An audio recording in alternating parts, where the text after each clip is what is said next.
This is Optimal Relationships Daily, episode 1477. Why Moms Are Overwhelmed and Stressed Out, Part 1, by Rachel Jones of nourishingminimalism.com.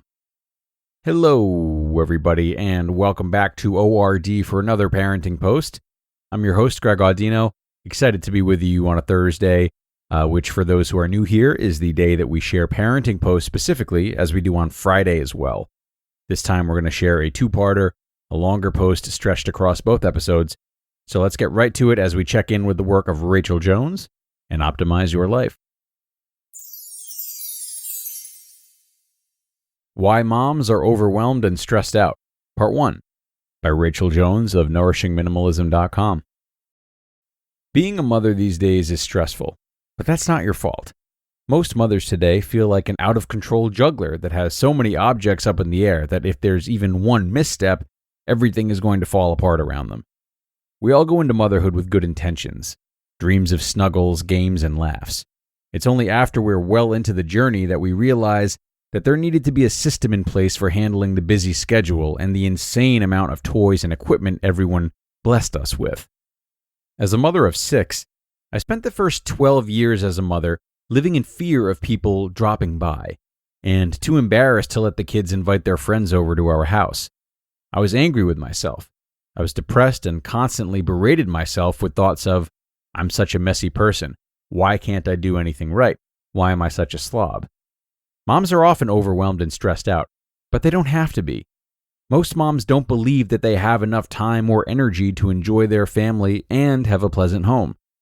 As a mother, it's essential that you're able to enjoy your family and that the time spent together is a quality, bonding experience. Some time ago, I got to know Angela, a busy mother of 3, including a child with special needs. Angela's goal had been to be a stay-at-home mom, and she'd worked hard to get there. But instead of enjoying it, she found herself sad, overwhelmed, and exhausted. Before working with me, most of Angela's time was spent trying to manage the house, and she didn't feel like she had the time and energy for anything she wanted to do, let alone spend time with her children. Her ideal day as a stay-at-home mom was to enjoy crafting and activities with her kids, so she always wanted to be prepared with whatever might be needed to do projects with the kids. But can't you just imagine going to the cupboard to get the supplies and finding that the kids had gotten in them? It was a complete disaster, even though you'd spent many hours organizing it, even just last month. And still, you decide to take a deep breath, resolve to spend time with the kids anyway, and dive into crafting. But after the craft is done, you have to face that mess of supplies that's all over the table, the glue and glitter on the floor, the wasted pieces that the kids cut up because they were bored waiting for the next step. It's completely disheartening. No longer are you enjoying your children. Instead, you're snapping at them, grumping about the mess, and end up just turning on the TV so you can get things under control again. And you think, is this even worth it? It ended up that Angela spent all her time cleaning and organizing the stuff instead of actually using it to enjoy time with her children. There had to be a better way. After working together, Angela discovered that her need to be prepared was actually preventing her from being involved in her children's lives. After spending 10 short weeks going through my system, Angela was thrilled to spend most afternoons enjoying her children like she'd always wanted. Angela had learned how to get past the beliefs that were holding her hostage. Quote, I always wanted to be a mother that was prepared, so I hung on to a lot of stuff for years. Finally, my life came to a point where that's all I was doing, managing our stuff. I started looking online and found Rachel. I bought her course immediately, and it was the best purchase I've ever made. My life is completely transformed because of her. I let go of the feelings of fear and the feelings of, what if I need this one day? Rachel gave me the tools that not only helped me with my clutter at home, but in all my relationships.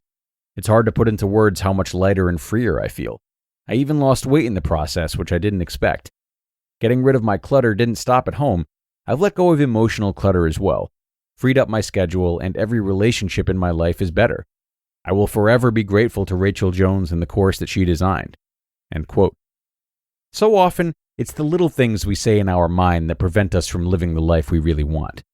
When you understand the why behind your actions, it's much easier to look at things objectively and more forward with purpose and confidence. Often, moms do everything on a need-to basis, which tends to steal their spontaneous fun. Having a system in place to keep the house up means that life can be lived without the dreaded to-do list running through your head all day long. To be continued. You just listened to part 1 of the post titled, Why Moms Are Overwhelmed and Stressed Out by Rachel Jones of nourishingminimalism.com. Okay, and thanks to Rachel, one half done and more coming tomorrow. I think we can all relate to that idea of operating on a need-to basis. It's not easy to break from, and sometimes trying to do so can just feel like spinning our wheels and making things worse.